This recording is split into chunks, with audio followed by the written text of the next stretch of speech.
Hi everyone. Every day we see animals, birds and other living creatures. You can see a neighbor's dog or your own cat or a dove on a windowsill up close, but not the tiny organisms that we share the planet with.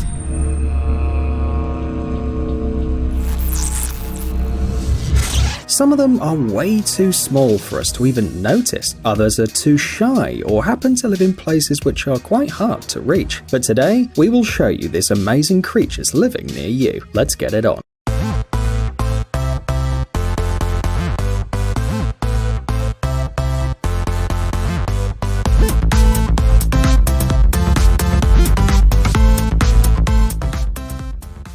Ants.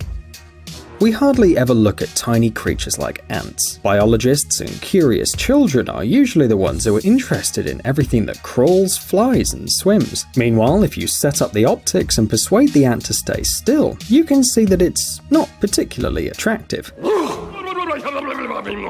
It has antennae, its body is covered with hairs, and it looks at you with a dead-eyed glaze. Like other insects, ants have an exoskeleton, an external chitin shell that provides support and protection for the body. The antennae on their head are sensory organs used to detect chemicals, air currents and vibrations, and also to receive and transmit signals through touch. And oh yes, don't forget the mandibles. They are used to carry food, build nests, and defend against enemies. They're also there because some ants bite, and you definitely don't want to experience that.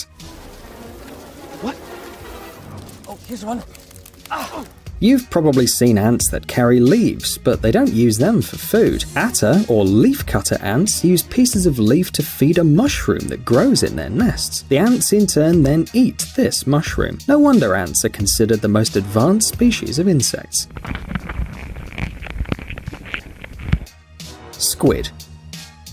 Octopi and cuttlefish are masters of underwater camouflage, blending in seamlessly against a rock or coral, but squid have to hide in the open ocean, mimicking the subtle interplay of light, water, and waves. But how do they do it? Oh, squids are very good at it, and you won't understand how they do it unless you take a closer look.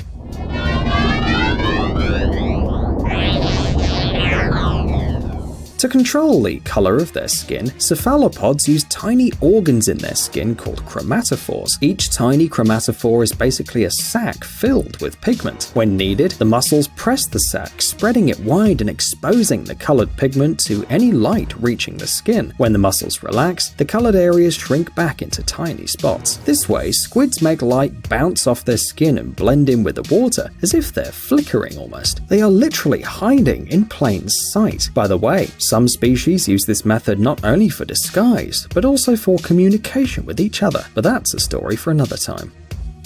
Mosquitoes. There is absolutely nothing good about mosquito bites.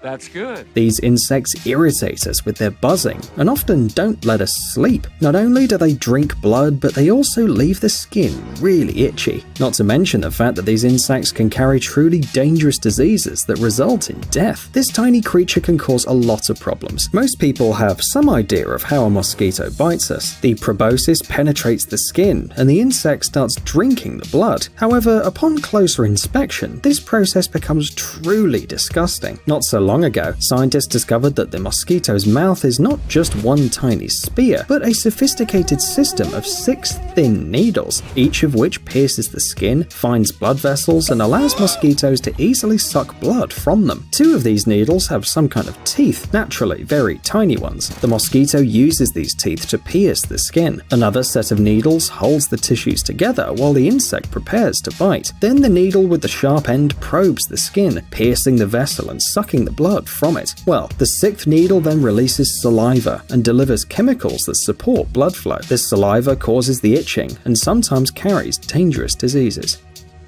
Caterpillars. They say that the caterpillars are quite voracious and ready to eat everything that comes in their way. The best leaves become their breakfast, lunch, and dinner. but not because caterpillars just love eating. These creatures, which will turn into butterflies in the future, need to accumulate protein. In other words, they need to use every opportunity to eat, so they do it when they can. It's not easy for people to understand this strategy because we don't go through such stages. A person is born as a smaller version of themselves and then just keeps growing throughout their life. But the life cycle of caterpillars is completely different. First, they just eat all the time, then they turn into a chrysalis, and then to a completely different creature, a butterfly. As soon as the caterpillar becomes a butterfly, it immediately switches to a liquid diet of sweet nectar and even loses its mouth, getting a thin proboscis instead. While the caterpillar was mostly preoccupied with eating, this butterfly is busy with procreation. It flutters back and forth and looks pretty beautiful. Now imagine if people would undergo the same transformation. Water striders. They may look serene as they glide across the surface of a stream on a warm day. It seems that water striders are small skaters who don't even need ice to make pirouettes. They defy gravity and literally walk on water, but not at all for the sake of looking beautiful. In fact, water striders are predators, and to study them, you need to take a closer look. The body and feet of water striders are covered with hard waterproof hairs to enable the water striders to glide across the water's surface. The water striders spread their weight out with their long legs. The shorter front legs are used to capture prey and to change speed while gliding. Water striders make turns by moving their legs in different directions. They can even jump to overcome obstacles and then land back on the surface of the water and continue to move. The diet of water striders mainly includes small invertebrates that have fallen into the water. During warm seasons, these unusual water skaters walk on the water searching for prey, and when the weather gets cold, they get out to land where they find shelter under the bark of old stumps or in some moss. Blackback crabs. Crabs are not the kind of creatures that can usually be seen up close. Firstly, they're easily scared and tend to hide at the first sight of danger, and secondly, when they don't hide, they usually just try to attack you. The most important thing is not to let them grab a knife. Well, you know what could happen. Meanwhile, black crabs are pretty cute creatures. They have a large black spot that covers a large part of their shell, and although the shape of the spot may vary depending on the physiology of the species, its location remains unchanged. The legs, claws, and outer parts of the shell are reddish, orange, or whitish, and the carapace's width can reach 11 centimeters. Blackback crabs live in the Atlantic coast and inhabit the islands of the Caribbean. That's why they're often called Caribbean crabs. The Mantis Shrimp. This amazing creature, whose length can reach 20 centimeters, has 5 pairs of limbs and a brightly colored shell. Don't forget about the 2 large faceted eyes as well. These eyes have 16 types of photoreceptors. For comparison, a person has only 3, but their colorful shells contain an impressive set of superpowers. Mantis shrimps prey on small fish, shrimp, cuttlefish, and polychaete worms, and do so at the speed of a bullet. And this is not an exaggeration. With their spring-loaded, weaponized legs, these predators can crack a snail shell or harpoon a passing fish in a single punch. Scientists even managed to calculate the approximate speed of the punch. It's 80 kilometers per hour. Don't forget, this is a shrimp we're talking about. Moreover, these blows produce a wave of heat as well, so even if the claws don't hit the target, the victim still has no chance of escape. By the way, even though the mantis shrimp can easily penetrate the walls of the aquarium, these creatures are often kept in captivity, and usually they don't try to escape. Jumping spiders. Even people who hate spiders think jumping spiders are quite cute because they are tiny and really charming in their own way. 8 lovely eyes, small legs covered with hairs. Jumping spiders look like they were drawn by a cartoonist.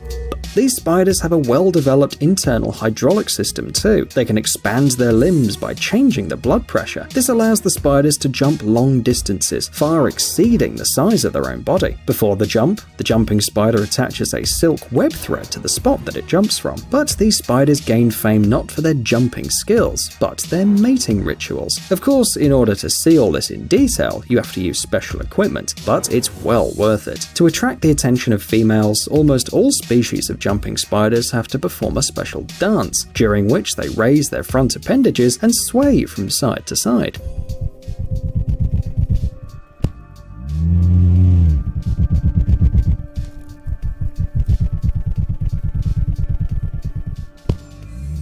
If the female likes what she sees, she may allow him to mate, but things can also go terribly wrong for these 8-legged suitors. She might decide to attack him or even eat him for lunch. Cannibalism occurs in about 7% of all matings. Lice. If you've never seen lice and only read about them in books, then today is your lucky day. Today, lice are often carried by kids. They can pick up this dangerous insect by accident too, in crowded places, in public transport. Yes, even just taking a selfie with an infected person might be dangerous. However, it's not so simple to see the lice. They glue their eggs to individual strands, nice and close to the scalp, where the heat helps them hatch.